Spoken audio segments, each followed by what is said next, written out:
Welcome to the special edition of Global Business on CGTN. Our focus, China's biggest political and legislative event. Hello, everyone. I'm Asiye Namdar in Washington. Coming up on the program, China's top diplomat addresses the media in Beijing, highlights from his news conference on the sidelines of the two sessions. Plus, the likelihood of China meeting its 5% growth target and high-quality development, China's push towards artificial intelligence.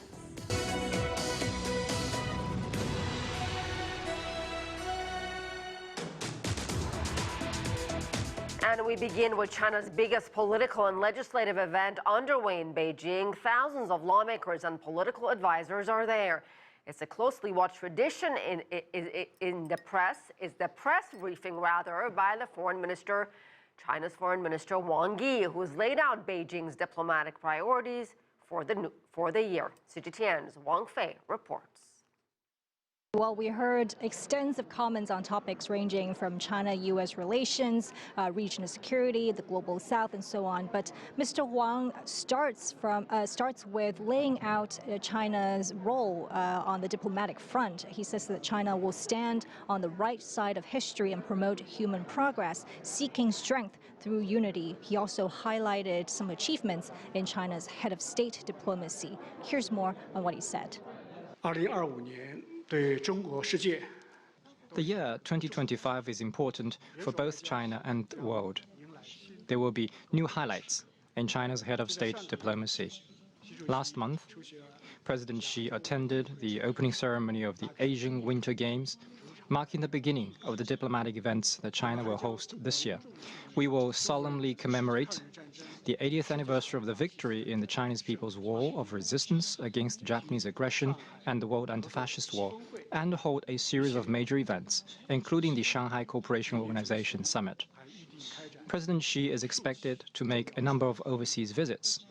Head of state diplomacy will write a new chapter of closer cooperation and shared success between China and the world. Yes, there were many questions about the U.S., especially a mention of Washington's pretext for the trade war, which is that China is playing a role on the fentanyl crisis.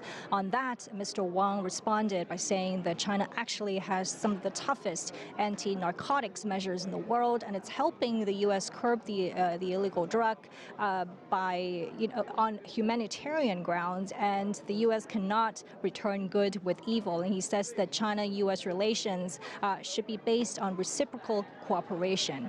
And he's happy to see that more countries are resonating with this idea, that the fact that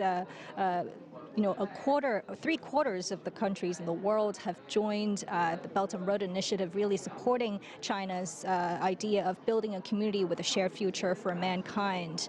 This year, China is also rotating president of the SCO, Shanghai Cooperation Organization. Mr. Wang announced that the SCO summit will be held in Tianjin in the autumn, with around 100 events across different sectors to promote exchanges under this framework. China is, of course, also a member of the Global South. Mr. Wang fielded questions from Africa and Latin American nations, and he says that the hallmark of our era is the prominent and growing strength of the Global South, and because this area contributes to 80% of global growth, and he says that development remains the central agenda going forward. Of course, he also touched on China-EU relations, with the two sides celebrating 50 years of diplomatic ties this year. So wide-ranging questions, detailed answers, really giving us a clear picture of where China stands on the global stage. CGTN's Wang Fei there. Now, part of the two sessions includes discussions around global economic and political relationships with China. For more on that, my colleague Anna Naidu, the host of our daily talk show, The Heat, spoke to a former Peruvian finance minister. And the fact that we've been able to optimize and upgrade our free trade agreement with China recently opens new markets, in particular for non-traditional products. I think this is a process of working close together, our authorities, and this is key for sectors that are intensive, that are very labor intensive. we are looking towards new markets for our agro-industrial products, for instance, and go beyond the usual mining exports that we send to China. China is the recipient of most of our copper exports overseas, but I think it's good policy to diversify not only your markets, but also the products that you send to markets that are so important as the Chinese one.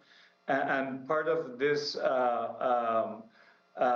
the strategy of being close, Peru being close to Asia and to China in particular, is also upgrading our investments. An important port was inaugurated in Peru a few months ago, the port of Chancay, which has gathered global attention. And I think the potential for logistic costs reduction and for more trade between Peru and its neighbors with China and the rest of Asia is critical for our growth story going forward. Peru's former finance minister there. Now, earlier this week, Chinese Premier Li Qiang presented the much-anticipated government work report. In it, he said China remains committed to further opening up. Well, that's giving greater confidence to foreign-owned businesses in China. Here's a sampling of what they had to say. China's commitment to expanding its opening up policy has bolstered global interactions and collaborations. Take standardization as an example. Here we see first that facilitating exchange and discussions on China energy-saving policies and standards with those of EU and other countries, and also secondly, providing high-level support for the promotion and application of green and efficient pump products. Both are very key to promoting the whole upgrading of the industry. We are receiving positive signal in terms of indeed support to the investment we're going to do in the Greater Bay Area. We also see positive signal into the support to more modernization, moving from old houses to good houses. So we want to expand our operation in the south of China, in the Greater Bay Area. And we are planning indeed an investment there, which will allow us to be even faster and more responsive to our customers in that part of China, which is very important for us. We have a 5-year plan where we want to grow the network more or less 5 times compared to where it is today. And this is something that we've been reviewing with the shareholder by the end of the year and early this year. So it is, we have a glide path and we are securing the investment to be able to grow our footprint, invest with the consumer in China. So that's something that we'll do anyway. For more insight into China's 2 sessions, Mike Walters spoke to William Lee, chief economist at the Milken Institute. First, he talks about the feasibility of China achieving its latest economic growth target. It's going to be more challenging than ever before. Last year, China had a better economic environment globally. Trade was better. The European economies were doing better. But now, this year, they're going to find that the external sector, exports, which has really helped China to grow so rapidly in the past, will not be as much of a help. And China's going to have to depend much more on domestic demand and boosting consumption. So let's move on to that as a focus, because you mentioned it, 2 sessions really focused on boosting domestic consumption. What policy measures do you think they can put in place that might be effective in encouraging consumer spending in China? Well, President Xi has really emphasized a whole wide range of policies. The things that struck me the most as probably the most effective are the ideas of encouraging people to trade in their consumer durables like cars, refrigerators, and even smartphones to be able to get new versions of the devices. Getting people to spend is really the hardest thing right now because people are worried that their wealth is going down, their jobs are less secure. But I think President Xi has got the right idea to try to build more confidence into each Chinese consumer, and at the same time emphasizing that their wages are going to be improving because the new technologies and a lot of policies that are being put in place are designed to raise their productivity, and that is going to go a long way to helping China have higher incomes and much more consumption in the future. And he also emphasized the integration of technological and industrial innovation, particularly in Jiangsu province. When it comes to China innovation, it's been top of mind in recent years. How do you see this focus on innovation influencing China's overall economic trajectory in 2025? Jiangsu province has been famous around the world. Even we in the United States know very well that that's the core of China's technological innovation and research and development. And it's going to be not only research development in general, but toward the advanced sectors like artificial intelligence. That alone is going to be the biggest boost to productivity if China can implement the kind of innovations that they've displayed this year. Getting each worker to be more productive is so important now that China's population has slowed. And I think Jiangsu province and all of the tech centers that President Xi has put around the country, Chengdu and Shenzhen, are places where we're going to be expected to see quite a lot of new products, new processes, and more importantly, new ways of managing people so that every person at every level of education can be more productive. There was a lot of talk about kind of easing some of the barriers for foreign investment coming into China. And they're still looking at further reform, more opening up. What new opportunities or challenges might foreign businesses face when they want to engage in the China market? Well, Mike, when I talk to American investors and European investors, the one thing that comes to mind in every conversation is it's much harder to do due diligence in China now than it was before. And I think the Chinese authorities have to look deeply into allowing foreign investors to come to China, look around and find where the best innovations are. Investors know what they're looking for if they are given the information. And I think the access to information about where the innovations are and enabling them to do due diligence, it will be the key to increasing the flow of money coming into China and allowing the flow of money to come out of China as well. William Lee speaking to Mike Walter. Well, plenty more ahead on this special edition of Global Business. A closer look at China's push towards high-quality development. Our focus, artificial intelligence.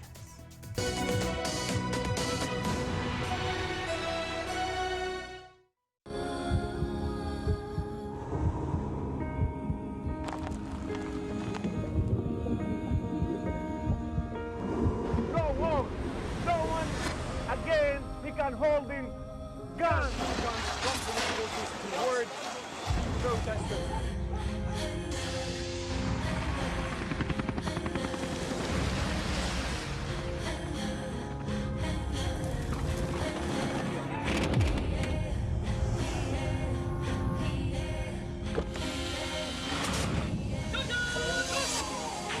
Were you worried about your life at that particular time? Not at all. Excellency, thank you very much for your time. What is your assessment of the state of the continent today? Africa has the potential to power itself.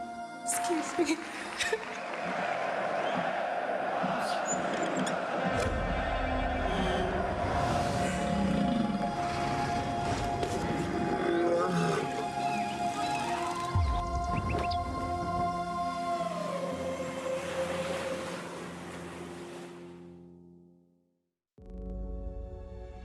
Facing the unknown is always difficult. In a world in turmoil, it's easy to lose orientation. But when the storms come, we have to see the possibilities, reinvent, find new opportunities, discover a path forward. CGTN, see the difference.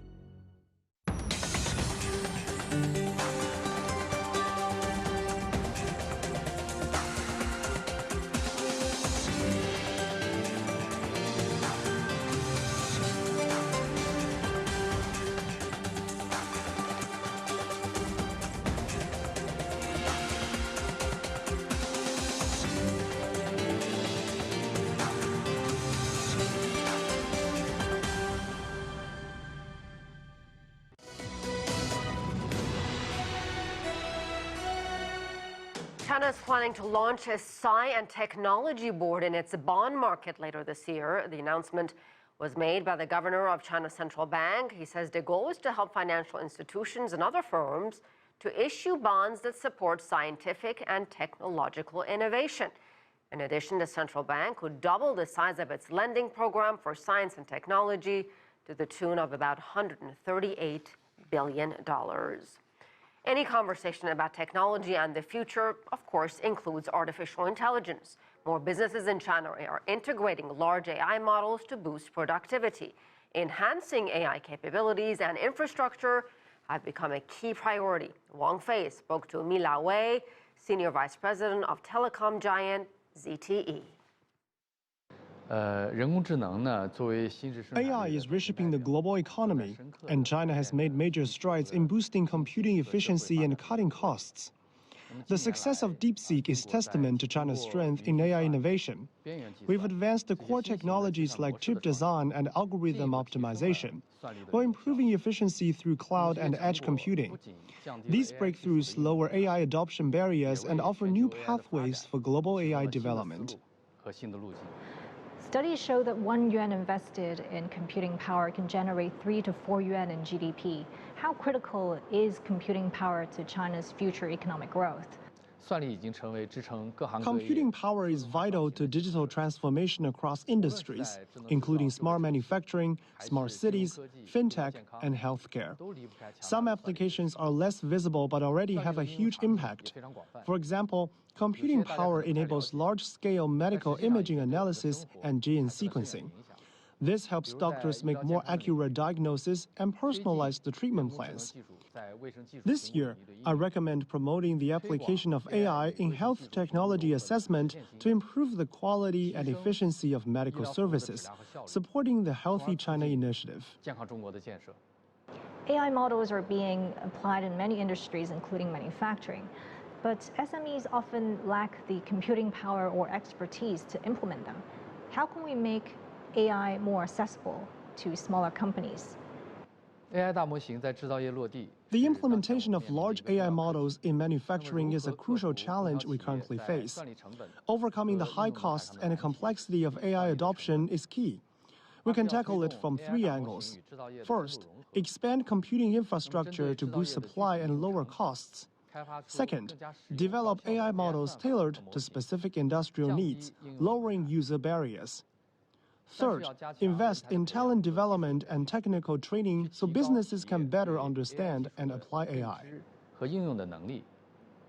For more insight into China's AI progress, let's turn to Rebecca Fannin. She's the founder and editor of Silicon Dragon Ventures.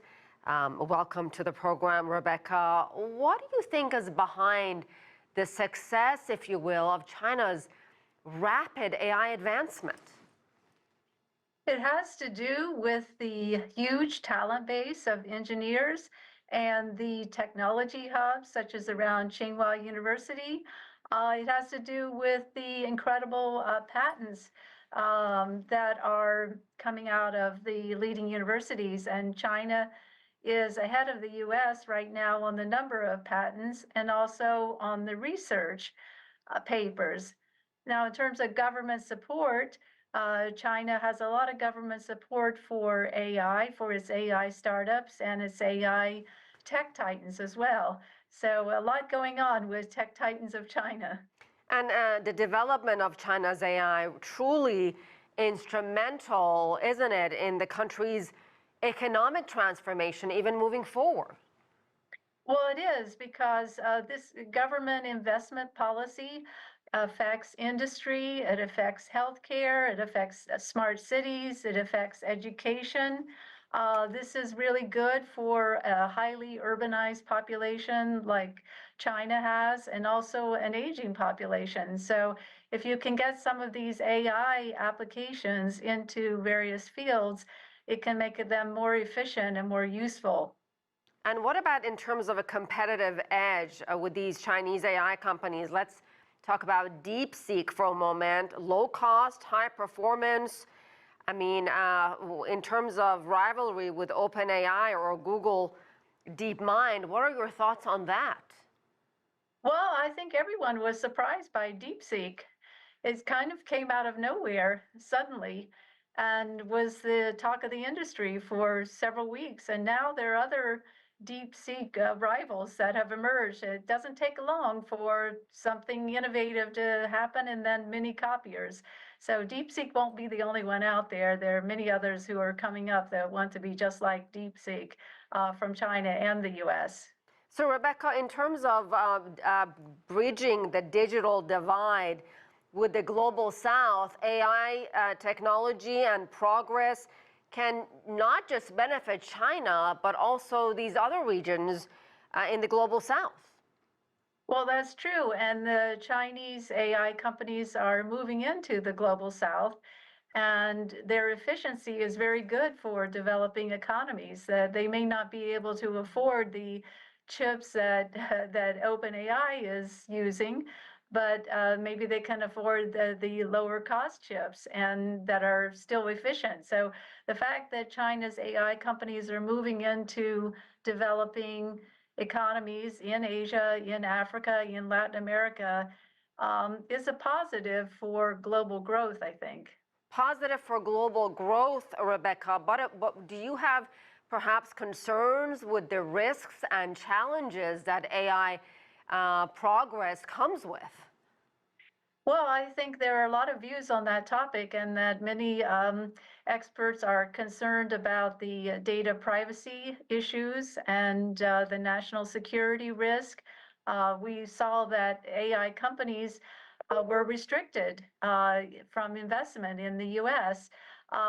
U.S. companies investing into China AI has been restricted because of national security reasons. So with AI, there's a lot of concern about data privacy issues. That's not going away. I think it will become more pronounced now. What regulations are in place, it's happening right now. So yeah, it's a field to watch for sure. And what about lessons other countries can learn from China? And do you envision a scenario where you talked about regulation, that these countries, you know, rivals and allies can all work together when it comes to artificial intelligence? Or is it too good to be true? Well, right now we have a splinter net developing between mainly China and the U.S. over innovation and superpowers. So I don't think AI is any different. It's the same thing. We've got a race going on. Right now, there are separate worlds developing their own technologies. Previously, there was more cooperation and collaboration, but right now we're in a race for tech supremacy, with China and the U.S. as the major players. All right, we'll leave it there. Rebecca, thank you very much. And as we heard, China's AI development is not only benefiting China, but other countries as well. CGTN's Alistair Boverstock with more on that from Mexico City. Umari, a Mexican company specializing in streamlining supply chains, linking product developers in Asia with Latin American manufacturers.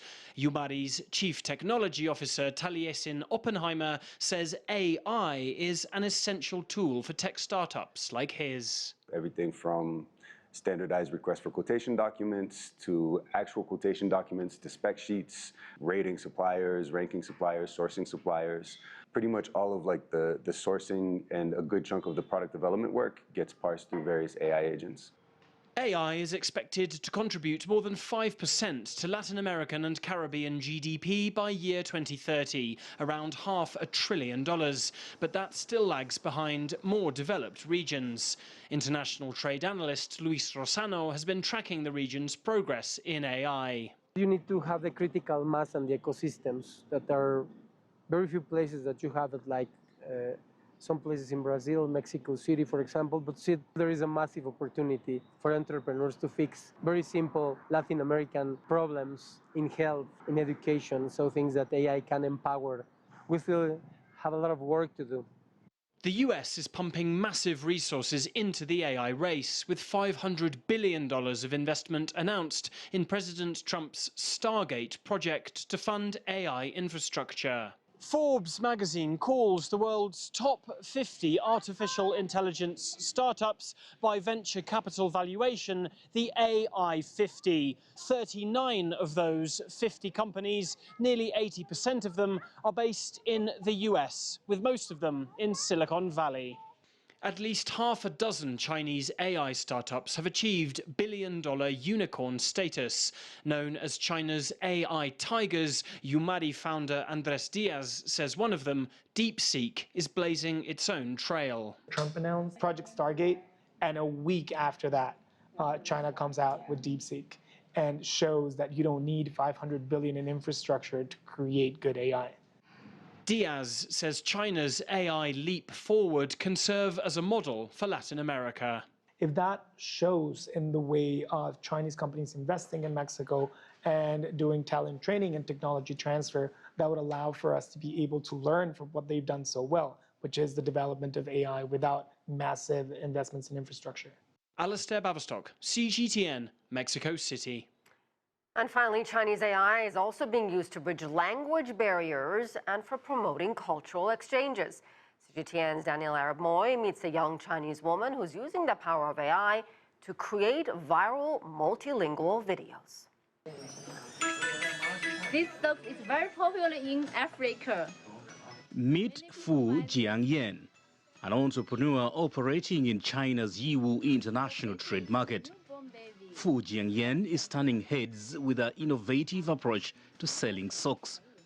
She uses DeepSeek, an AI platform known for its ability to generate multilingual content, as a secret marketing weapon. 帮我写一段15秒以内的 I want to have more and more customers from all the countries, and so I need to change to 36 different languages. So maybe I will get more customers. She takes me through step by step on how she creates her viral AI video content using DeepSeek. I was curious, so I decided to create one for myself selling her socks. And within minutes, my video was ready to be shared with my Russian-speaking customers. Добро пожаловать на показ наших мужских носок Geofon. Эти носки мягкие и удобные. Свободный дизайн не будет сжимать. Существует множество моделей и мод. Because of our AI-generated content, our sock store is thriving. So every day, at least 15 customers ask me about my socks, and many people around all know me. I'm very happy, and also many medias know me, and they introduce to many people. But Fu Jiangyan's success isn't just about numbers. Fu wears traditional clothing in her video recordings to show her pride in Chinese culture. Fu Jiangyan hopes her story will continue to inspire others to embrace technology and pursue their dreams. Daniel Arab Moy, CGTN, Yiwu, China. And that's it for this special edition on Global Business. Thank you for watching. I'm Asiye Namdar in Washington.